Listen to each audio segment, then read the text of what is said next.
जागरूकता। इस कोरोना काल में अगर आप भी मोबाइल का भरपूर इस्तेमाल कर रहे हैं तो सावधान हो जाएं, क्योंकि इस मोबाइल से आप परेशान हो सकते हैं, क्योंकि साइबर ठग सीधा अब आपको निशाना बना रहे हैं। लखनऊ और गाजियाबाद में भी इस तरह का वाकया सामने आया, जहां पर साइबर ठगों ने लाखों का गोलमाल किया। क्या है पूरा मामला, देखिए इस रिपोर्ट में।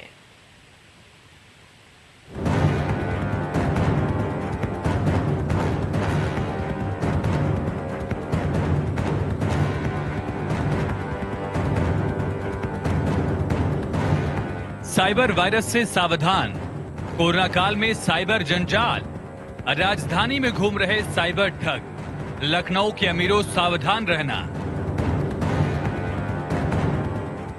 अगर आपके बैंक खाते में पैसा है और आप सोचते हैं कि वो पैसा सुरक्षित है, तो इस गलतफहमी में बिल्कुल मत रहिएगा। प्रदेश में कई जगहों पर साइबर ठग घूम रहे हैं, जो आपके खाते की खुफिया जानकारी जुटाकर आपको चूना लगा सकते हैं। इस गिरोह ने लखनऊ में एक रिटायर्ड समीक्षा अधिकारी को शिकार बनाया, 53 लाख की ठगी कर ली। हरकत में आई लखनऊ पुलिस ने गिरोह के कई सदस्यों को गिरफ्तार कर लिया है। इस गिरोह का सरगना प्रमोद मंडल उर्फ विजय है, जो यूपी समेत 10 राज्यों में वांटेड अपराधी है। झारखंड, बिहार, दिल्ली, पंजाब, तेलंगाना और महाराष्ट्र समेत कई राज्यों में ये अपराधी ठगी कर चुके हैं। इनके ऊपर दर्जनों की संख्या में मुकदमे भी दर्ज हैं। देखिए, साइबर क्राइम वर्ल्ड में ये बहुत बड़ा साइबर पुलिस कमिश्नरेट लखनऊ का बहुत बड़ा अचीवमेंट है। ये करीब इसके खिलाफ 50 से 60 मुकदमे विभिन्न राज्यों में पंजीकृत हैं। छत्तीसगढ़ में, तेलंगाना में, महाराष्ट्र में, इनफैक्ट के लोकल थानों में भी इसके खिलाफ मुकदमे कायम हैं। दिल्ली से वांछित चल रहा है, हमारे यहाँ से वांछित चल रहा है। इनके खिलाफ काफ़ी मुकदमे पंजीकृत हैं। इनका अरेस्ट किया जाना बहुत नितांत आवश्यक था, अन्यथा ये रोज हर दूसरे दिन किसी न किसी पेंशनर्स को ये टारगेट बना के इनके साथ साइबर। 1.5 साल पहले इस गिरोह ने लखनऊ के रिटायर्ड समीक्षा अधिकारी को फोन कॉल कर उससे अकाउंट की डिटेल हासिल की और 30 लाख की एफडी बनवाई। उसके बाद उस पर फर्जी तरीके से 25 लाख का लोन करा लिया। बाद में ये रकम फर्जी तरह से ग्वालियर, महाराष्ट्र और कई अन्य राज्यों में बैंक अकाउंट में ट्रांसफर करा लिए। बाद में पीड़ित की शिकायत पर हजरतगंज के साइबर सेल ने मुकदमा दर्ज कर मामले की जांच शुरू की। सरगना प्रमोद मंडल समेत उसके गिरोह में शामिल राजेश, जितेंद्र और मनोज को धर दबोचा।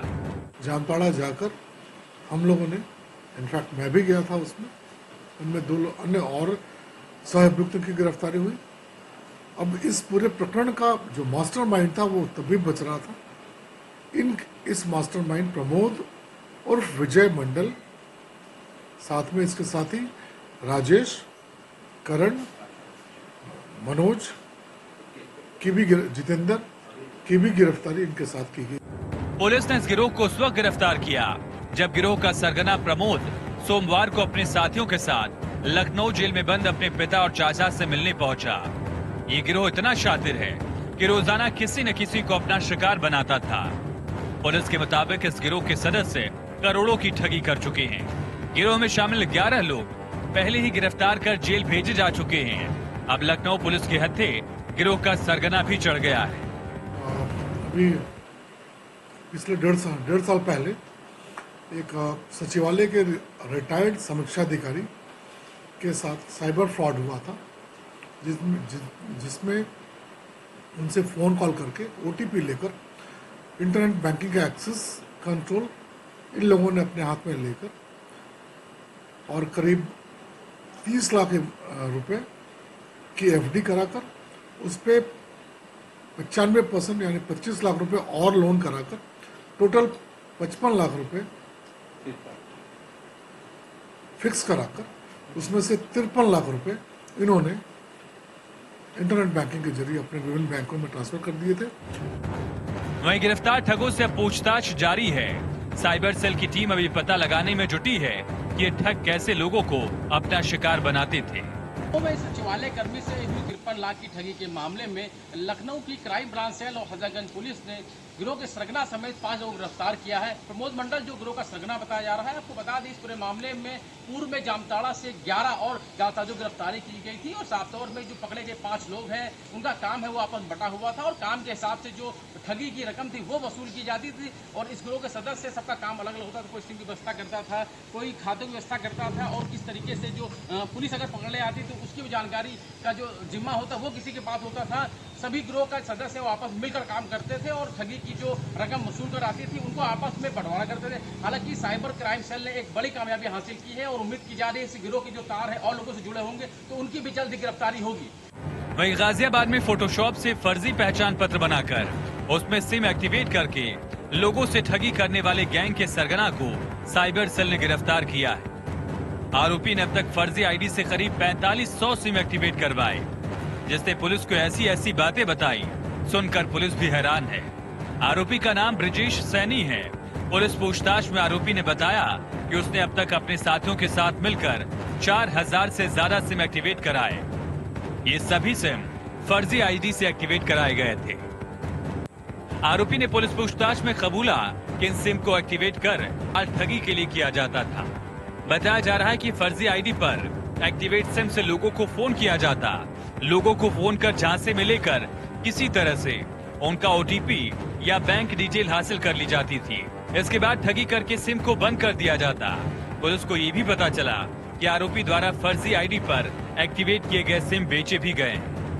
गाजियाबाद में एक ऐसा चौंकाने वाला खुलासा हुआ है जिससे ये साफ हुआ है कि मोबाइल सिम की खरीद फरोख्त के जरिए देश की सुरक्षा से भी खिलवाड़ किया जा रहा था। जी हां, साइबर सेल ने यह खुलासा किया है।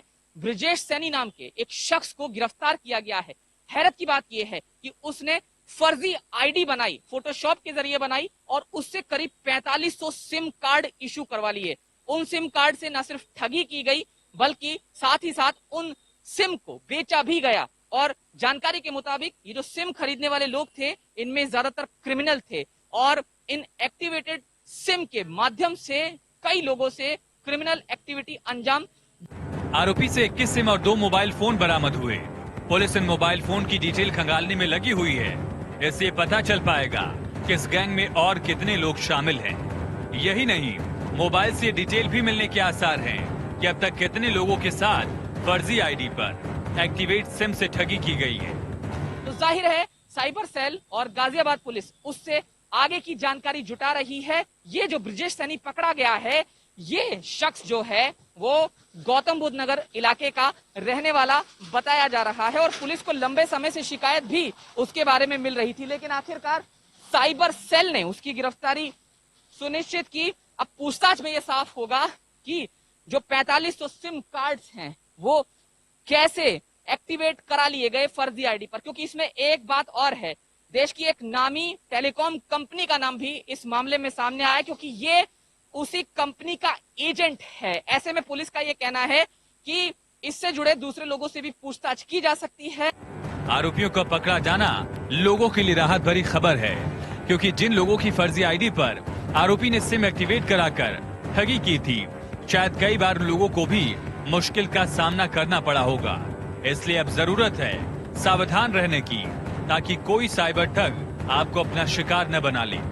लखनऊ से संवाददाता रवि और गाजियाबाद से जतिन गोस्वामी के साथ इंडिया न्यूज उत्तर प्रदेश उत्तराखंड।